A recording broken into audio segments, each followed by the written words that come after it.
Hello, everyone, and welcome to this next episode of SPINcast. I have Cody Dalton here with me at Catawba Valley Community College. Nice to have you on here, Cody. I'll just hand it to you to let you introduce your program and where you guys are from. So as Nick said, I'm Cody Dalton, the head esports coach here at Catawba Valley Community College. I'm also our sports information director and our public information officer here at CVCC. So I wear a bunch of different hats. Our program was founded in the summer of 2019. We were the first junior college in the state of North Carolina to found a program. I'm very proud of that fact. And we're just continually growing this program. We started with 2 people in a room with a Nintendo Switch on top of a trash can connected to a projector in our brand new building here on campus. And now we have a full facility here that's you can't actually see it. I guess you could if I. There it is. Esports facility here. That's awesome. On our main campus. And we've got almost 30 students now. So it's grown tremendously, and really happy to be a part of this and have this in my life. No, that's awesome. And I believe, or at least from my perspective, you guys are the first community college I've interviewed so far here. So it'd be cool to kind of dive in and kind of see the differences between, the challenges and the cool things that come with being community college compared to like a 4-year program. So first kind of question to go over here. Are you guys considered more like varsity level program? Do you have club aspects as well? We are a varsity level program. We do offer intramurals here as more of a club side of things. We do have a varsity program and kind of an academy program for our Valorant team. But our other programs, we've got Call of Duty, we've got Super Smash Bros, we've got FIFA this semester for the first time as game titles. Those are all varsity sports, but we do offer the intramural level for those that are just looking to compete casually. Gotcha. You mentioned you have about 30 players on the varsity level?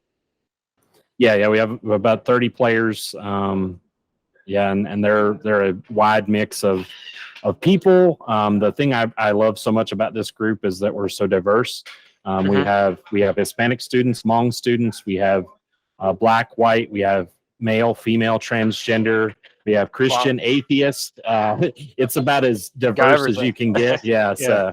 Awesome. What teams do you guys currently have at the varsity level? We have Valorant and Call of Duty are kind of our premier programs right now. We also have Super Smash Bros, FIFA, Rocket League. Trying to see if I'm missing anything. We have Call of Duty. We have both Warzone and Vanguard. So it's Warzone duos and Call of Duty Vanguard 4v4. And obviously that'll change when the new Modern Warfare comes out. We also compete through eFuse in Fortnite. So we're trying to get that back into the fold a little bit. But those are all our varsity programs. Awesome. Are you recruiting for like those same games? Is there any others that you're adding to that mix or looking to add? The unique thing about the 2-year level, at least for me, is a lot of our students are already here. We do recruit, and we make the push to let people know that our program is here. But usually a lot of it depends on the student interest. Here lately, Valorant's been kind of the hot topic. I do know that our players want to start an Overwatch 2 team, so that may be the next thing that we look to add. But really, if a student has interest in it and we have enough people to fill that need, we're always looking to add it and compete in it.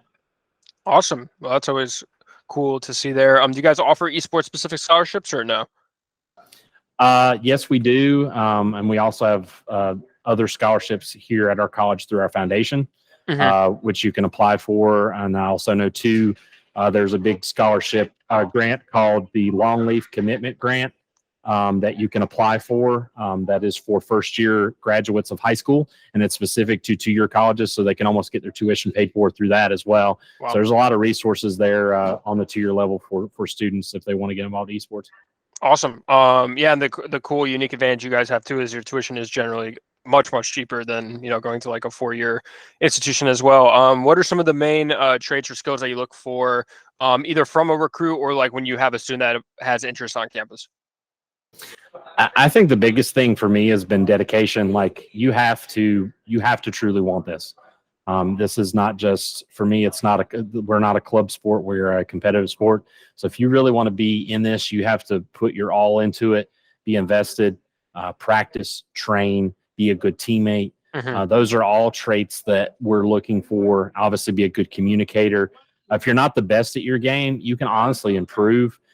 We actually have one of our players this semester or he's not newer, but he started out in our program as a gold level player on Valorant, and he just peaked Immortal, and that's in a year and a half. But that's the dedication that you put into that. So I think for me, the biggest things would be dedication, obviously teamwork and being a good teammate, and communication. Those three things are invaluable. So awesome.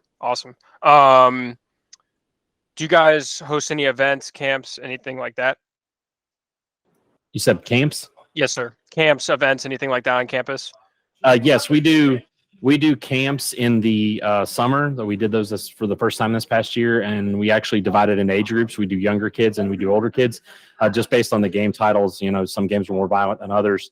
The younger kids, we had them do Fortnite and Fall Guys and Super Smash, you know, those kind of kiddier games. But then the older kids, we had them do, we taught them Valorant. We taught them just some of the Overwatch, some of the different games there.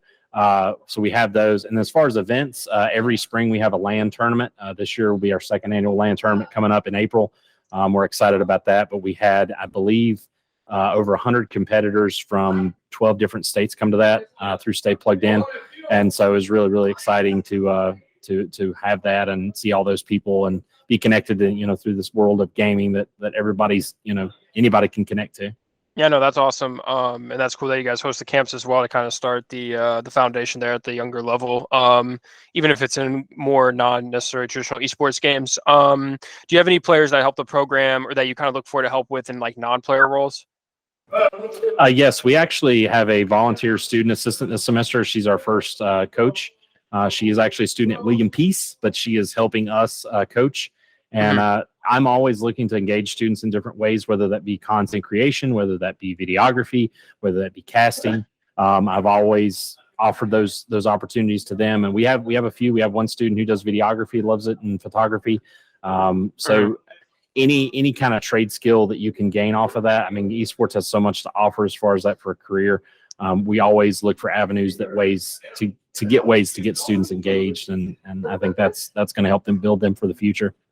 No, I know that's really cool there too. I know you kind of showed a brief picture of it when you turned the camera around, but what does your esports facility kind of space look like right now?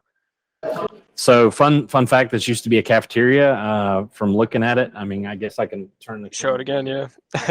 Yeah. So this used to be a cafeteria. You can see some of the piping still up here and whatnot.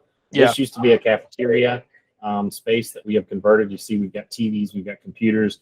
We tried to add a little bit of artwork. We've got some posters and stuff on the wall, but we're trying to build something special here at CVCT. And thankfully, our president, Dr. Garrett Henshaw, has been really supportive of that. And we're always looking to be innovative and different. I'm thankful we actually have a space now. I think that's so important because so many programs don't have that and are trying to get that and advocate for that. So I'm glad that we've actually got a facility that we can use that students can come in and practice and do what they need to do. No, it seems like it's grown a lot from, as you mentioned, where it was like kind of just playing on top of a trash can. I think you mentioned earlier to now, you know, actually having a room and stuff. So that's really cool. What would you say are some of the bigger challenges that you face with your program? I'd say the biggest thing, you know, when we started, it was numbers. Like it was trying to find people that wanted to play this, and this was a real thing. And this was, you know, playing esports in college is a thing. And we've now, I believe, gotten past that. I think also too was building a culture of wanting that drive, having that passion. When we first started the program, there were some people that just wanted to be here just to be here. They didn't show up, they didn't practice, and when it come competition day, we got destroyed, and it was not fun for me as a coach. Now we do not have that. We have people that come in that want to play, that are talented. Now the only thing too is you can't get complacent with how talented you are, because you can still put in that extra amount of work, and that's still going to help you. So I think those are hurdles. I think another hurdle too, obviously the big one is financial. You know, our enrollment here at the college was down, and we had our budgets cut a little bit. And so that obviously hurts. And I know that's a factor that we can't help. Fun facts, in the state of North Carolina, community colleges cannot use state dollars for athletics. Four-year colleges in the state of North Carolina can. So we face unique challenges that other programs don't necessarily have to face, but we're looking at those head on. I mean, we've gotten sponsorships from local companies here. We have a local video game company that sponsors our team. We have a local tech investment company that sponsors our team. We actually just got a partnership through Respawn that does gaming chairs here in the state of North Carolina, ironically. So we're looking at ways to navigate that. But yeah, those are probably the three challenges that are most pertinent to us. Gotcha. What would you say is on the reverse of that? Some of your bigger achievements or proud moments within the program? First, I think the first thing for me is like, obviously I'm proud of how diverse this group is. I'm the white guy in the room. So I've been the quote unquote head of the totem pole of the way we've been as a society. So what can I do to positively impact our community? We have brought in students from every single type of background, and I'm super, super, super proud of all of these people. I have learned so much from them. From our Hispanic players, I have learned a tremendous amount about their culture. Even now from our Hmong players, we're learning about their culture. I think the more you bring in and grow this culture, you kind of understand people more, where people come from, what their background is, what their family. I mean, we just shot videos for Hispanic Heritage Month.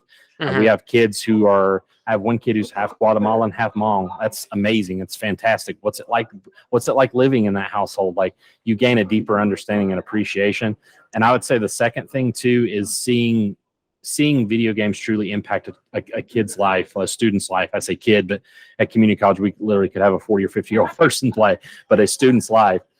Last semester, or a couple semesters ago, we had a student who had a 0.7 GPA, was struggling through the pandemic, taking virtual courses, really, really, really, really struggling to like find, hey, I know I'm a good student. I don't understand this in the way it's presented. Student comes back, just tearful to me. I said, look, I believe in you. We're going to work with you. We're going to get you study hall. We're going to get you tutoring, and we're going to make sure that you're successful. That student the next semester had a 3.6 GPA and was all academic.